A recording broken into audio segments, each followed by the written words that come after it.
I say that I'm gon' ride, man, I'm gon' ride. If I say that we gon' slide, man, we gon' slide. Your day one, I'ma be right by your side. To my body in the ground, on my soul up in the sky. All right, what's going on, everybody? I'm your host, Ebube, and I got my host with me. Abdi, you want to say what's up? How's everyone doing today? My name is Abdurrahman Abdi. Bet. And this is our first episode of the Elevate podcast, sponsored by the National Society of Black Engineers at University of California, Riverside. We got a special guest with us. Actually, our very first guest, our very first member on the podcast, Ebube. Ebube, what's going on? Hey, what's happening, gentlemen? Happy to be virtually with you. Absolutely. So before we get into it, we actually wanted to give you guys a little bit of an insight into who Ebube is, kind of what he's doing, what he has done. So let me just read the bio real quick, and then we can jump straight into it. So Ebube is a former UCR NSBE President from 2011 to 2012. Since graduation, Ebube's career journey featured operation and leadership roles at places like Target, PepsiCo, Converse, and now Nike. These roles have spanned from distribution, manufacturing, and corporate spaces. Ebube also founded and operated his own business, LAYSR, from 2015 to 2018. While at Nike, Ebube was part of an inaugural class of Just Do It award winners, where 50 employees were recognized globally for their efforts. Most recently, at 30 years old, Ebube is serving as a senior director of global apparel and accessory product integrity at Nike. He leads a large global organization tasked with ensuring product quality for the #1 apparel brand in the world that sells over 600 million units a year. Ebube attributes a lot of his success to NSBE at the University of California, Riverside, where he solidified his passion for leadership, operations, and personal and professional development. Ebube is a leader, is a scholar, and most importantly, is a father. And that is a mouthful, but Ebube, did I miss anything? I think you got it. But always love to NSBE, always love to UC Riverside. What's happening? Awesome. So let's just jump straight into it. Kind of just starting off, what was your experience like at UCR as a NSBE member, as a mechanical engineering major, and how would you think that experience shaped your journey early on in your career? The one word I would use is probably resilience. It was not an easy journey. I think it was filled with tons of ups and downs, but ironically, that's the education. That was a majority of where I did my learning, was when things looked like they weren't going to work out, or you had to really dig deep to pull things out. And so, yeah, mechanical engineering, I think trying to figure out that space, you get to school and the advisors, they tell you, if you're not putting in 60 hours, 80 hours a week, you might as well walk away right now. You're not going to do it. I remember being at orientation and my dad was standing there and he's like, okay, 60 hours, 80 hours.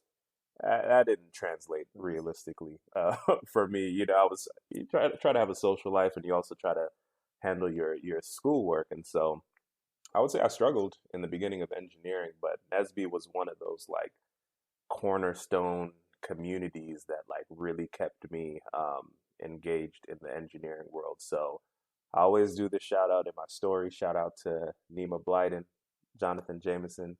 With mechanical engineering, I tried to join, shout out the NSBE presidents when I was a freshman in school and so on and so forth. But they found me.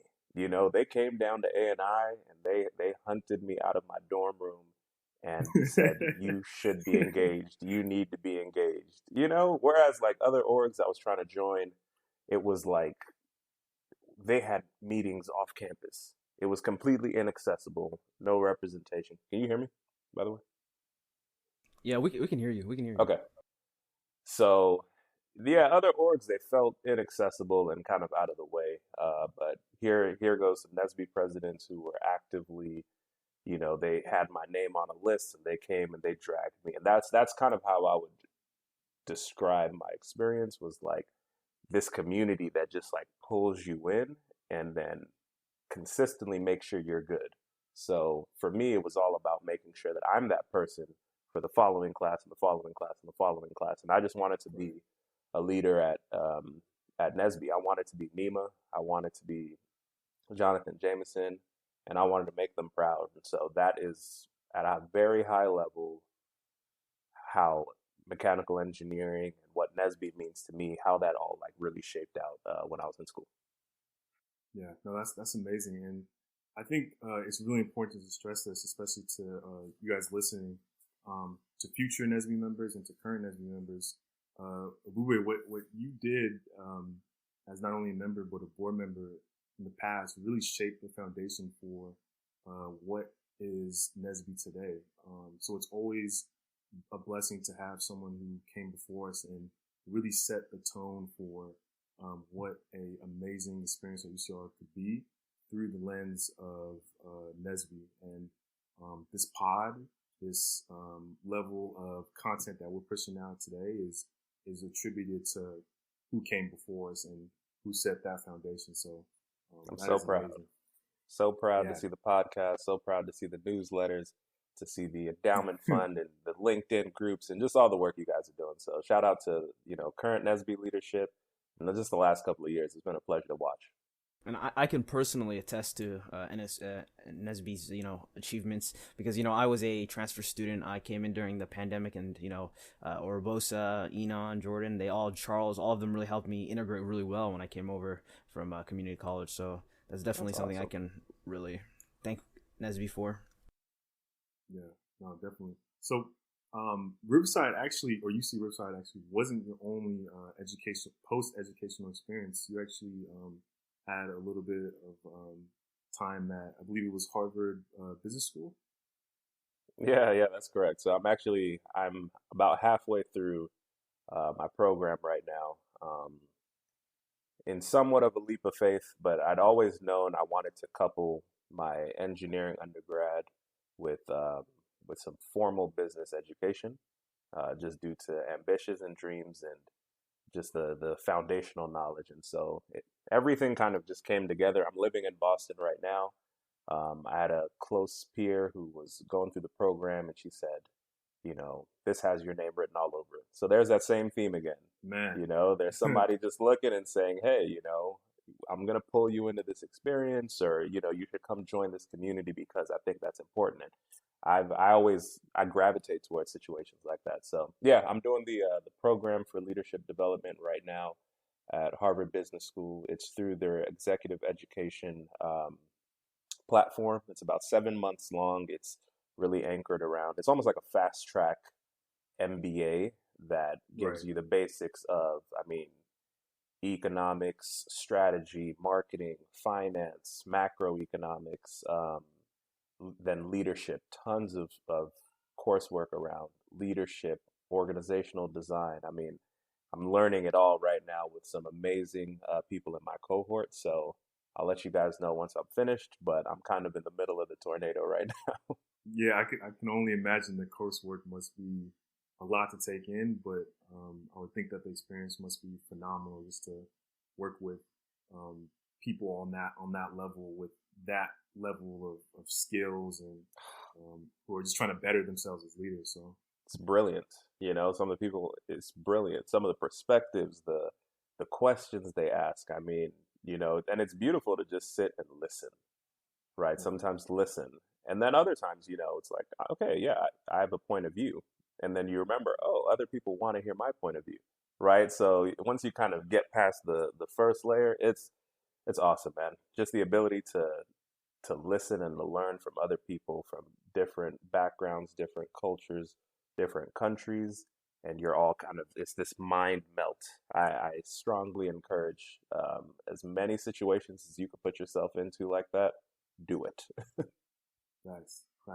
And with that, and being in that sort of bubble of just knowledge and experience, would you say that there's a little bit or a slight hint of maybe possible, imposter syndrome, or just times where you feel, hey, I'm working with such smart and really just amazing people that, how do I stack up against them?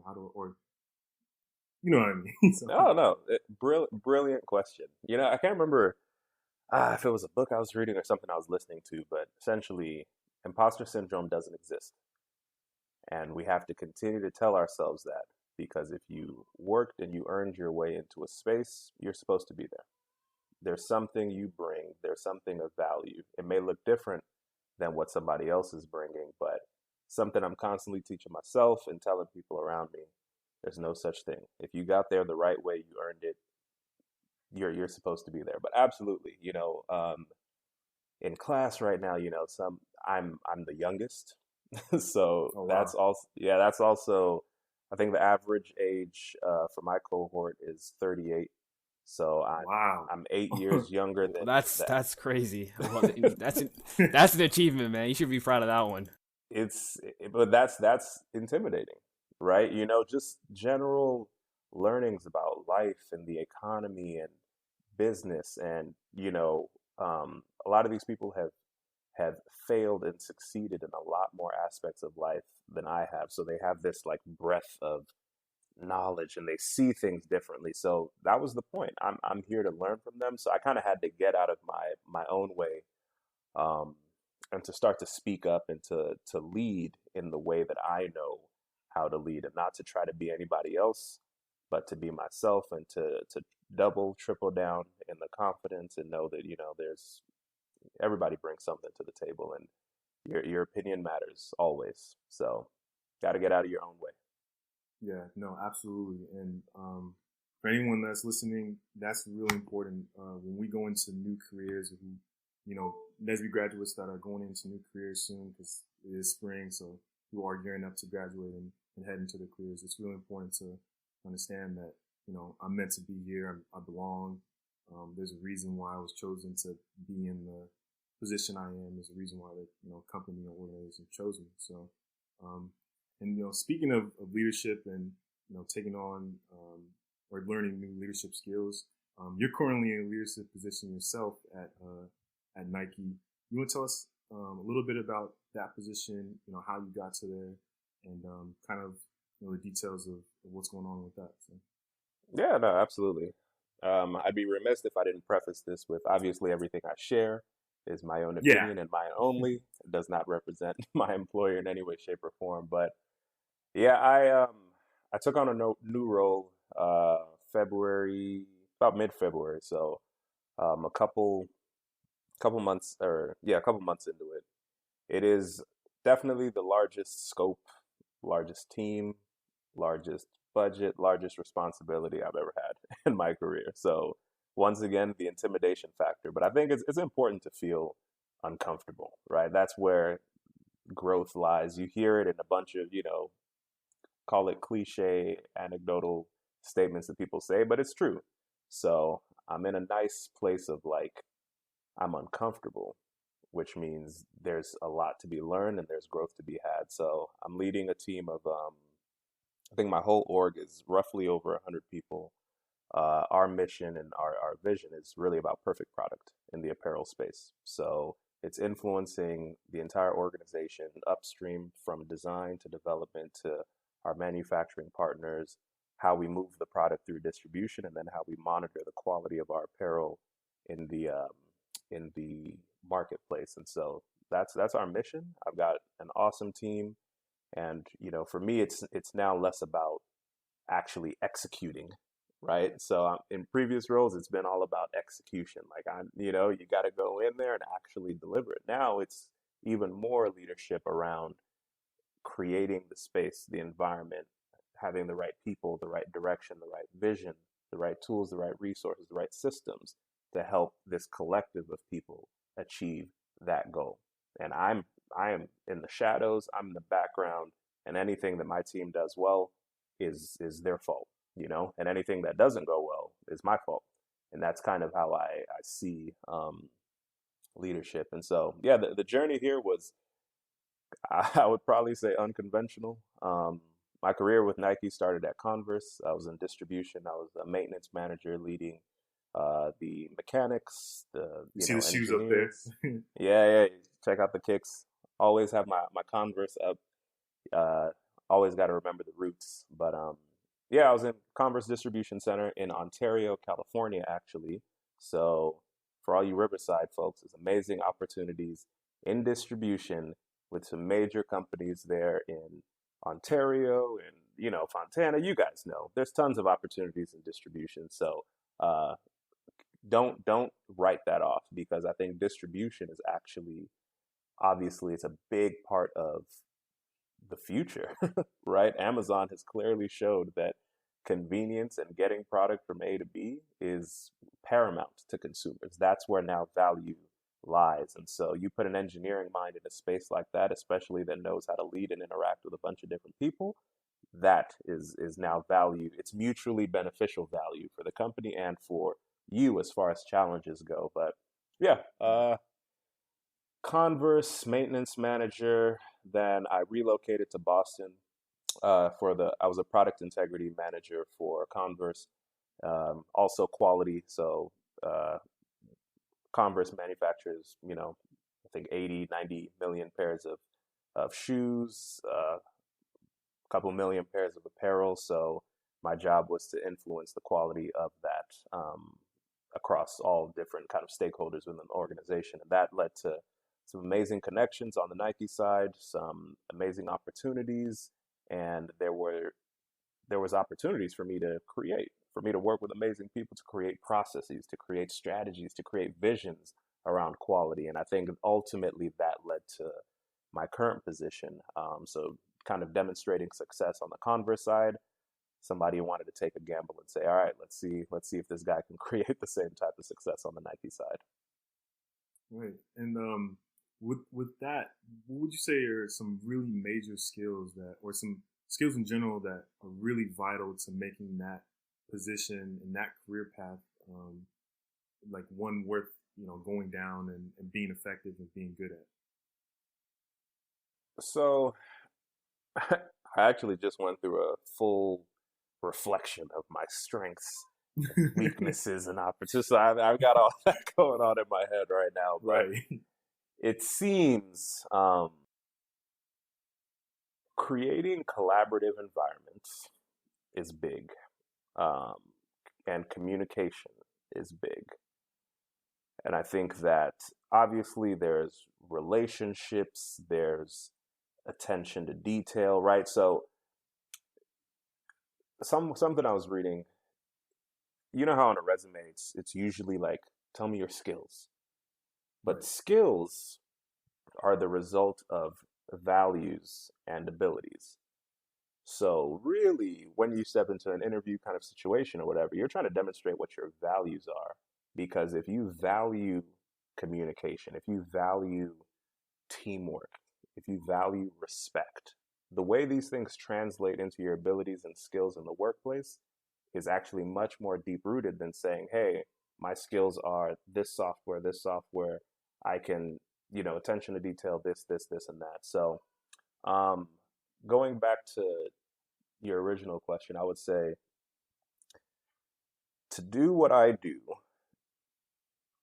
it is mainly like there's a resilience and like working well under pressure. So you think about it, within like maintenance and in quality, nobody really cares if all the conveyors are running, if all the forklifts are working. If the quality is good, nobody bats an eye. When they do bat an eye is when crap hits the fan. We've got a quality issue. Right. There's a jersey that exploded on the NBA floor, or there's a conveyor that went down. Right? This is how the human mind works. That's what everybody remembers. So in my specific role, and in most roles, honestly, issues are going to arise, right? Like I would say from a leadership perspective, being calm and collected in those situations, creating a collaborative environment where everybody can come together, communicating effectively so that you could actually solve the problem and learn from the problem. That's kind of where the heart of, I would say, like leadership and my work product come together. If that answers your question, I'm not sure. No, I mean, absolutely. that was a good response to his question, but more of my question is, I know you do have a emphasis on leadership. You do sound like a very leader-oriented gentleman. But how is the stress? How is the environment being one of the only, African Americans in this industry? I'm not sure what your team looks like, but how does it feel being one of the only black men that are in leadership in this country? What kind of character does it show about the people around you? And if you could go ahead and explain that to us.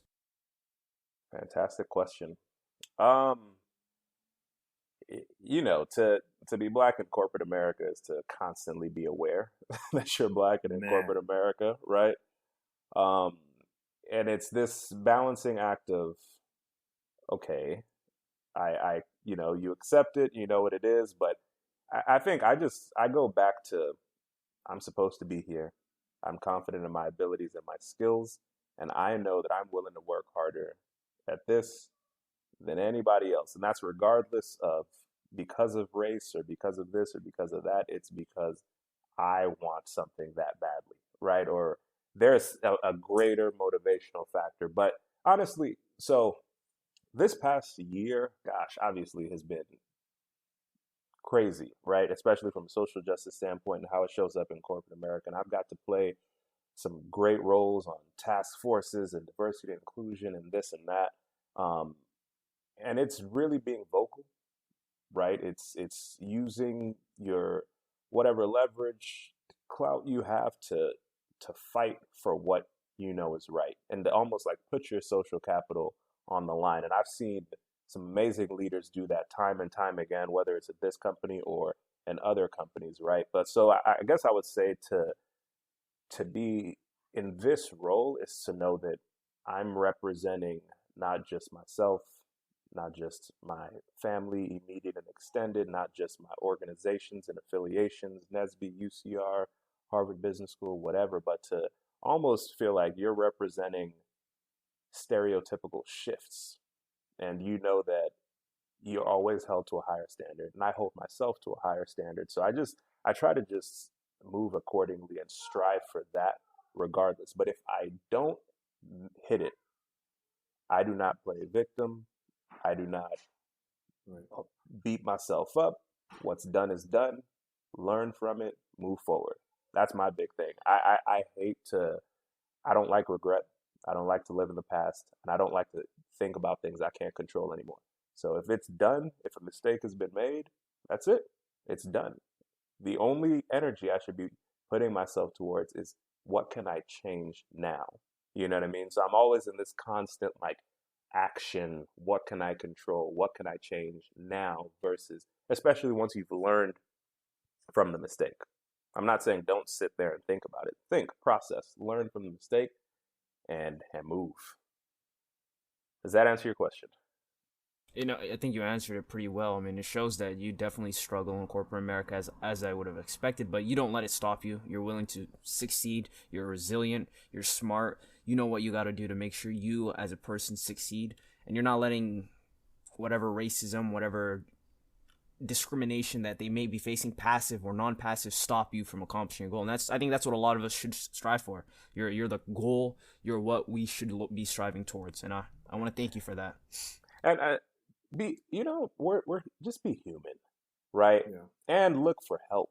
I've had a lot of help, so I appreciate the compliments and all of that. But at the same time, I've had a lot of help. I've gotten lucky a lot of times, in situations that just shouldn't make sense. And of course, I've dealt with whether passive or direct, things as a result. But I just, I really tried to just improve not only myself but situations around me, so I'll fight for representation and to dig into diversity numbers and things like that. So the best advice I get from my mentors and the higher they climbed, etc., is just stay focused, know you're representing things greater than you, never forget to reach back, help, keep pulling, keep pulling people, keep changing the narrative, but be yourself. Don't be this fake version so that, then the next person that comes that wants to be themselves, they've got to be this fake version. And there's this perpetual fake version of us that has to show up to corporate America. That's not what it's about. It's about showing up, being yourself, but crushing what it is that you have to do. What you say you're going to do, you crush it. And you crush it because you are the best person for that job. Your work product speaks for itself. It speaks volumes before you even have to say anything. That's what I like to emphasize to folks. Yeah, I think that's that's a great piece of advice. It brings me back to one of these sayings that I don't know if you know of Scott Galloway of, find something that you're good at, get better at it until you're great at it, and that will ultimately become not only your passion but your career. And so, don't let any excuses.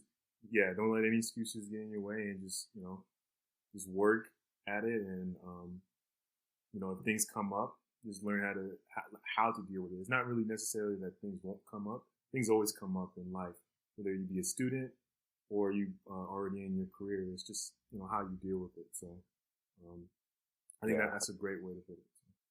Absolutely, that is in the same vein of the type of energy that I like. Yeah. So being a Black person in corporate America is a really different experience for people, but also being a Black father is really an experience in and itself. And you yourself are a father. You want to tell us what is it like to be immersed in fatherhood, and what are some really key points that people down the line? Obviously, we're graduates, but eventually we want to become fathers. But not only become fathers, but become great fathers. What are some things and sharing that? Hey, that's an excellent question. My first answer is shout out to the mothers. Definitely. Much love to my wife Stacy, amazing mother.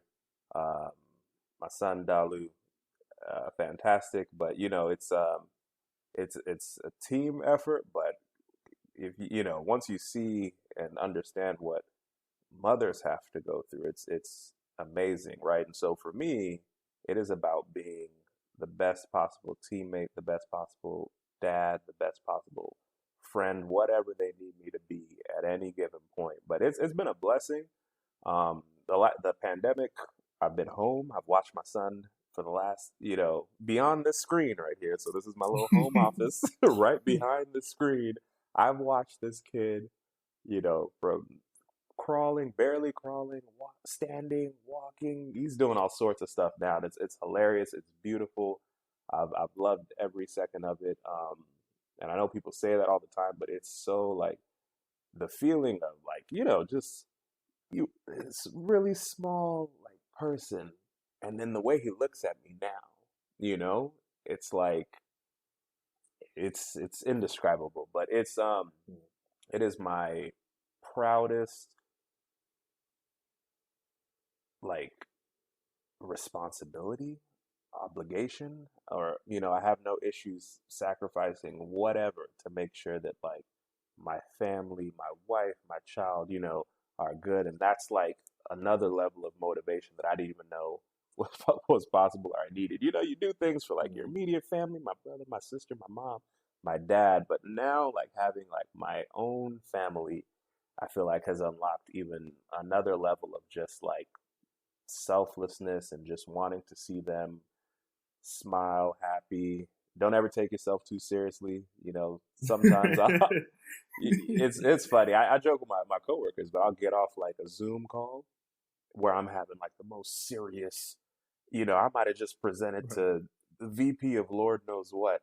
And like right after that, I click and I get up and I'm the goofiest person in the world. I love to laugh. I love to make jokes. And I just get up and I just do stupid things around the house. And that's, I think fatherhood is, everybody's going to have their own flavors, but that is, it's an amazing responsibility, amazing obligation to pour yourself and, your knowledge and your just energy and your love into people other than yourself, and to just be there for them any way that you can. That means a lot to me. So that's how I would describe fatherhood. Yeah, fatherhood and just being with family, raising a family is one of the pinnacles, I think, of life. Like my family has played like a huge role in my life. just from start to finish. Especially now, like being in college where, ups and downs are frequent. Like we can go from, passing a test, getting an A in a class to feeling like, complete and utter crap when we fail a test or a class and feeling like we might not even graduate. So, and they're the ones there to really emphasize like, hey, like you're here for a reason, give you motivation, help you, pay for school if that's possible, or take you to school. So, yeah. And shout out to all the fathers and mothers, especially. No, seriously. And it's, it's such a blessing, right? So many things have to go right. One, just for the baby to get there, and then a lot of things have to go right in your environment and all this and all that. I mean, everything just feels so, I get it. It's scary, right? To those listening, it's a crazy concept to think of, but if it's something that you want, there comes a point where you're like, I'm ready, and you kind of just like let go of like those fears and anxieties and you embrace it. And, if all of those kind of mini miracles that lead up to the big miracle go right, and your bundle of joy shows up, man, it is inexplicable what that feels like and what that means. So definitely much love to mothers and fathers out there, to Black dads specifically. I mean, everything that we're doing, right, feels like this against the grain, stereotype shattering stuff. Even though deep down to us, it's like, I'm just doing what I'm supposed to do. I actually don't want to be praised for being a dad or being present or providing or whatever. Like, I'm just trying to handle my business how I'm supposed to handle my business. But I recognize that we have to actively almost like promote it and put it out there so that people see it, because how else do you change narratives? How else do you change stereotypes? So. Yeah, they're out there, but trying to just be who you are, be a great father or a great mother, and just doing again what you said, what you're supposed to is key, because I think raising a foundation for the next generation to come forth is just like, that's going to beat the stereotype, not just beat the stereotype, but that's also going to set the foundation for like generations to get better and better and better, to not only get wealth, to get more knowledge and etc. So, facts, factual. So, in addition to starting a family, you also started a business at one point. You want to tell us a little bit about that business and sort of what came to be, and what the purpose of the business was? Yeah, this is a fun story. Shout out to Obi, Steven, Stace, my brother Kedna, Joey, a couple other people we worked with on bringing LAYSR to life. So yeah, I had an entrepreneur stint. It wasn't groundbreaking. We didn't get acquired or unicorn $1 billion valuation or anything, but it was such a great learning experience. We had a ton of fun. So my 25th birthday, July 2015, Snapchat was still hot. I don't know. Snapchat's probably still hot. I have no idea. TikTok's kind of like, TikTok is like there now. So okay, so Snapchat's done. Kind of. All right. So back then, right? I was on Snapchat and I was like, oh, okay, this is pretty cool, blah blah blah. And what I really liked about Snapchat was the geo filter feature, which is you're in a location, you create whatever content you do in the app, and then you swipe, and you could put these like location-based graphics at the bottom of whatever content you create. I was like, wow, that's like so cool. It was so simple, but I love to, use the LA filter, use this place's filter, whatever. And I'm planning this, crazy 25th birthday. And I was like, I want my own geo filter. Is that possible? And that's how it started. It was just like, the operations, like engineering, kind of like action type mindset I have is like, all right, let's go figure it out. So I was like, it's got to be possible, right? So then tons of research and, kind of rabbit holes and whatnot. Long story short, I learned at this point, I had even like started put a team together, started a website, started an LLC, figured out my launch strategy, ordered launch materials, marketing, Wow. this, and that. Like, it was literally, I had like pin drop shaped, I had pin drop shaped like promo materials basically. And everybody that came to this party was going to see that I had my own geo filter, and boom, right then and there, they're going to go off and say, yo, whatever event I've got coming up, I need to order geo filters. And it was just, I dreamt it all up probably in a shower or something. I was like, this is it. Yes. And I was so excited. Then I learned that, okay, Snapchat was only accepting custom geo filters for public spaces. They weren't accepting it for like my birthday or this event or this person's wedding or whatever. And I even got to the point where I like went to the Snapchat offices and I was looking up random people on LinkedIn, pinging them, trying to set up meetings. Like, I literally was like trying everything, The whole nine. Yeah, I tried everything. It's like, I tried everything. Then I hit a brick wall, and I was like, gosh, this isn't going to work out. So I wasn't able to have a custom filter for my birthday or anything of that nature. So now that was July 2015. Fast forward to February 2016, I had knee surgery, ACL reconstruction, and I'm scrolling on like Facebook or something. I'm sitting on the couch and I see that somebody who I know that knows somebody else worked on custom geo filters for Snapchat. And I was like, what? And so then, I have nothing but time. I'm sitting there, I'm on the couch, I can't move. And about an hour of research later, I realized that, that's why Snapchat didn't tell me anything, was because they were planning on launching this new like revenue stream. So in February or whenever, I'm not sure when they actually launched it, it was actually possible. I was like, you could literally design your own. They gave guidelines, and here's the file size, the dimensions. And if you do this and you submit it, you upload it here, you can create your geo fence and say, I want this filter, this graphic to appear over this area from this time to this time. You pay Snapchat X amount and it's done. And I was like, I can play the middle.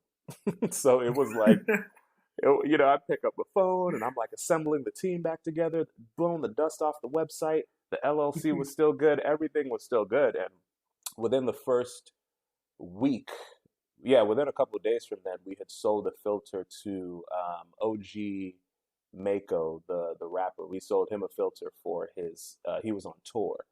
And then it was like, yeah. So, because then my strategy was like, look, if this thing potentially blows, or if a bunch of people are going to be doing this, we're in LA.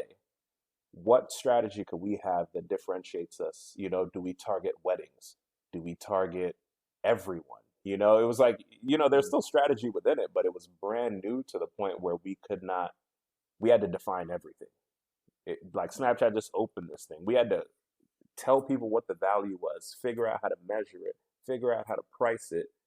It was like, and all of that was like foreign to me. So now it's actually cool being in business school, learning all like the foundational, like how you're actually supposed to approach this. But from our perspective, we were just trying things. And so for us, we decided we wanted to corner businesses. I wanted to be B2B, and I wanted subscription models. I wanted nightclubs. I wanted restaurants, and I wanted people to pay us for subscription. And 12 months out of the year, that filter's up.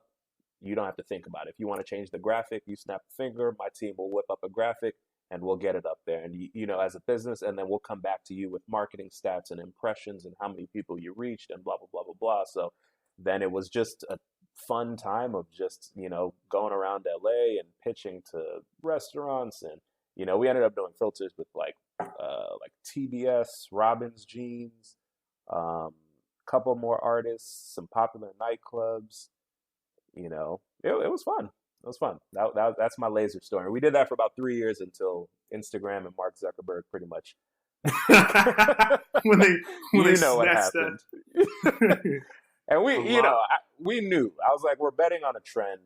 So it was the perfect business because it was low overhead. I mean, when I tell you the cost to start were like zilch, and what it took to actually create, and I was selling a digital asset. I sell something that appears and it disappears. There's no tangible, there's no anything. So it was kind of cool because we could just start it up, and within a couple of weeks or whatever, we were selling filters, and friends and family supported. We sold some merch at one point. That was an interesting strategy.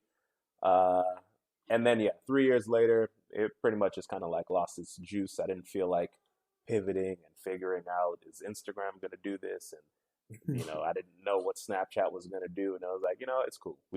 I got the experience, and we shut it down. That's honestly, that should be a startup series show in itself. Right there. That's a pretty cool story. That's pretty sick. That's actually pretty insane.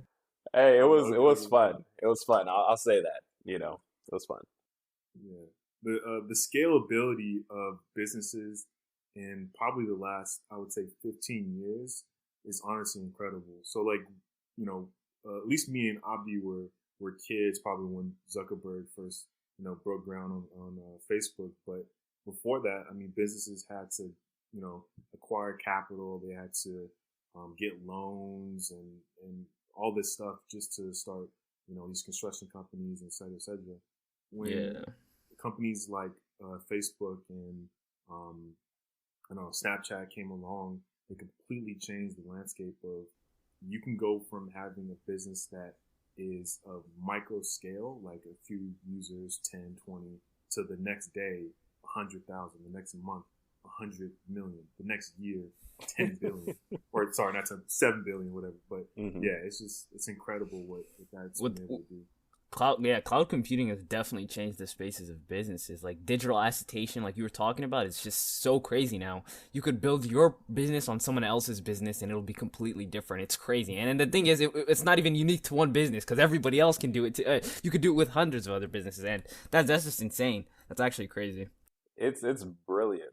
And I think what we were learning was what it changed was like the barriers to entry, but now it's competition. So competition, it's cutthroat. Now where it used to be, okay, in order to enter this industry, you need to have money, right? And of course, there's still industries that exist, but you've got to buy this, buy that, buy this, buy that. Only a few people can really step in and like fire up an airline company, by tomorrow. You got to have money in the bank, right? But like for all these like direct to consumer, consumer goods, online businesses, anybody can enter. So now who really wins? The price wars are crazy. The branding is crazy. Marketing's crazy. But now it's like that cutthroat game in there of trying to like have your product stand out. But it's exciting, right? And it's at least I think that's what people are always asking for, is at least like lower that barrier to entry. Fine, it might be a million of us in there, but let me feel like I at least have a shot. Let me try my strategy instead of you need $100 million to even try to do this. Yeah, and I think also seeing the barrier of entry change, but also seeing more diverse faces is really important, because a lot of these products before were probably tailored to one specific group. So, for example, if you want to start like a toy business, no one was making, black or brown dolls, 60 years ago, because the only business owners of, Toys R Us, or not Toys R Us, but any sort of small store, was probably Caucasian. No offense, but nowadays, if you want to start like an online toy store, doesn't matter who you are, you can do that, and then you can make products that are tailor made to a certain user segment. So you can sell to kids in Brazil, where the dolls can look a little bit more brownish, or so that's really important. Exciting times. Dream big and act on it. You never know. So for those who aspire for entrepreneurship, or you just want to try something, or maybe your plan is, I'm going to work for 10 years, stack, save my money, and then try my hand and apply whatever experience I've picked up from corporate America, etc., into my own thing. But it is a super exciting thing, and I definitely am a fan of ownership. Ownership comes in many ways, and it doesn't always have to be the brand new, shiny idea. It could be something as tried and true as dry cleaning. You could buy other people's businesses. You could pick up equity stake in a business that's about to take off. You could own stock. Ownership and equity comes in a lot of ways, and those assets will hopefully create more financial stability and generational wealth for what you're planning for, and you could be the game changer. It doesn't always have to be, I have dreamt of this brand new patent required innovation that's going to break down and shake the industry. It can be that, but trust me, there's a lot more people that are making waves in much more subtle areas like that. Nice. With that, there's actually a couple questions I wanted to touch on with that. So one is, after starting the business, if you had the choice of diving back in, which I'm sure you are at some point inside the entrepreneur space, what sort of businesses would you be looking to, or even recommending to future entrepreneurs? We know that NFTs are blowing up right now. I'm gonna need you guys to explain that one to me. Oh, okay. So I'm still learning about it myself. Okay, so a little bit of a breakdown, especially for those who are listening who don't know. NFTs are essentially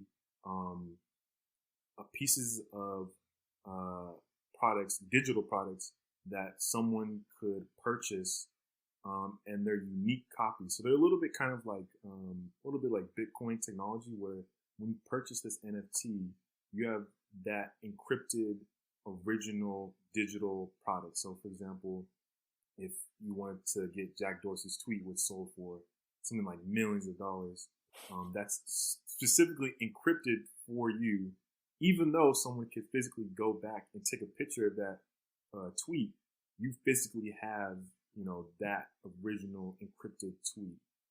It's a really complicated space, but the future of NFTs kind of looks like, and this is kind of scary, but it's kind of unique. So people can actually have their own NFTs where they have their own personal stock. So imagine if I want to sell a piece of my original content online, that would then be able to be purchased, and I would sort of have like a stock almost of the value can go down or up. Yeah, so it's really cool, but it can be really scary, because in the future, what if our kids are like, hey, my stock is $5. Hey, my stock is $10. Like, that can really get complicated. Yeah. So putting value on people. And the cool thing about NFTs is every time it's sold again after the first time, the original person that tokenized the NFT in this case does get a share of the sold price, and it's pretty cool, because you still gain like sort of royalties throughout the because you were the original creator of it. And that's what's pretty interesting about the space, but there is a lot of plagiarism and whatnot, and people stealing and whatnot. So it is a pretty young space. So there's a little things you have to take care of, but that's what in the essence of what NFTs are. There's going to be skepticism, right? I think there's an innovation adoption, cycle, right? These things exist, and this is very early on its innovation adoption. So if it truly brings value, then the market will react. But yeah, it all depends where you are in the space and your appetite for innovation and risk, etc. But I think going back to your question of, wait, remind me. So the question was, how do you evaluate, or like, what do I think trends will be? Remind me. Say it again. Yeah. So it was essentially, if when you go back in the business space, what is sort of a sector that you're looking at, or that you would recommend to dive into, either today or a couple years later? Gotcha. Geez. I feel like my path, what I really enjoy is leadership. So I want to continue on this leadership career, right? And I know right now I'm not working for myself or anything of that nature, but I want to help more leaders in some way, shape, or form. And I actually feel like leadership will eventually become scarce and few and far between. So I'm predicting that there will be more and more need for even though, of course, technology is going to ramp up, et cetera, but you're still going to need people to work with people, right? People, they're still going to need to be leaders. So I'm big in just the leadership space, but taking a step back, of course, you know, you probably want to have some real estate, you know, maybe some investment properties here and there. You want to be as diversified as possible, but it's hard for me to say. You know, I would love to eventually start up something. I don't know what it is. I don't know the industry. I don't know what. All I know is that I want to eventually solve a problem that makes the world better, or that makes people's lives easier. And what that is, I don't know.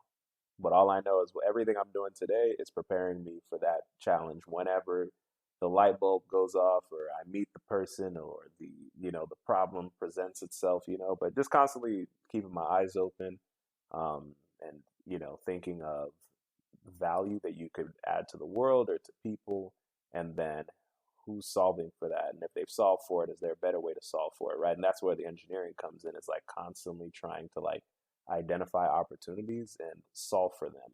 And if you could do that, you probably have a business opportunity. Right. Instead of looking for initially a business to start, look for a problem that you can solve. That will give you the business idea itself. And sometimes the business is already there. It's just looking for a problem in that business or in that space that's already there. I think a great example is Elon Musk. I know everyone wants to rave about him, but I don't think he is like the best engineer. He's a great engineer, don't get me wrong. But really what makes him unique is he saw a problem in the electrical car space, and he just, attacked it. So for those of you guys who don't know, that electric cars, 20 years ago, they weren't great. No one wants to get one. My parents were like, "Oh yeah, we were gonna get a buggy," but then we saw what it looked like, and we're like, "No, we're not driving you guys in that as kids." Like, we're like, "Oh yeah, we're glad we got that." But no, but you're right. Oh, so I'm sorry. Go ahead. Yeah, no, he just looked at it and was like, "Hey, we just got to make it look better, and people will go after it." So, yeah. And that's either a result of focus groups or surveys, right? There's a lot of tangible things that you could do from like a market research perspective that don't require massive overhead, or don't require, a lot of the times it's just living, but like your lens or the scope at which you look through life, right? Like try different things, don't just like close out, but try, experience things. And then as you're experiencing things, keep your eyes open to opportunities, friction points, pain points. And then it's like, if I felt like that, or if I feel like I would want this, now you just need to quantify. I wonder how many more people like me are out there. That's your market. And so now you need to figure out what exactly are those pain points, and what is the value that I can uniquely bring to this market, and ultimately make that pain point disappear, or, significantly mitigate it. And I think business can be so intimidating sometimes. All this stuff can be so intimidating. Buying a house, starting a family, but business especially, right? But, I'm also fortunate. My mom is a crazy entrepreneur. My dad has started businesses. So, from what I've seen representation close up, but I've also seen just like how quickly you can see a problem, bring a group together, come up with a solution, and bring it to market and Right. price it, right? Like that's all it is. But just believe and see it all the way through is what I would say. Right. No, that's amazing. That was a mouthful. Honestly, we went through so much, and Ebube, thank you so much for coming on the pod, and the first episode, the very first guest. Yeah, you set the tone. You definitely set the standard. You got a lot to. The guest after got a lot to keep up with after what you told us today. No, absolutely. Honestly, we would love to have you on again. We're going to be having, several episodes that will be occurring every quarter. Obviously, when we graduate, whoever takes we'll on, we're passing on to them. We already have a couple people who want to tag on as co-hosts, so we'll get them on here for the next episodes. But again, awesome. Thank you so much. Absolutely. One more question for you guys. Yeah. Is June Wang still on campus? June Wank. That's a name I Wang. have not heard. Oh, Wang. June Wang. Huh. If not, I want to shout him out real quick. He was Go ahead. he was the Borns org advisor. So he supported all of, the chapter presidents for all of the orgs and Borns, but I think he poured a lot of love and energy into NSBE as well, while I was there. And I just want to shout out as many people as possible because it takes a village. But you guys are doing amazing things, amazing hosts.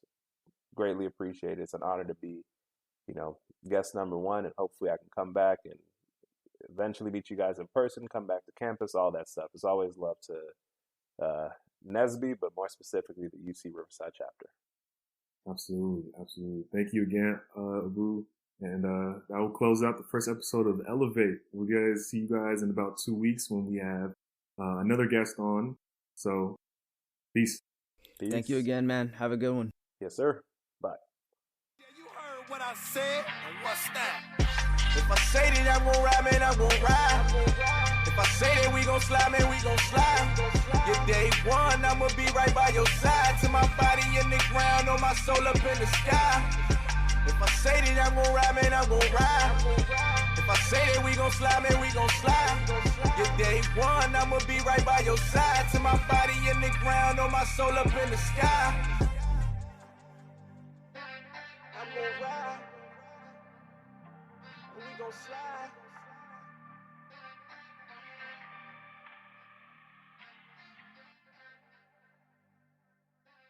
I'm gon' ride. We gon' slide.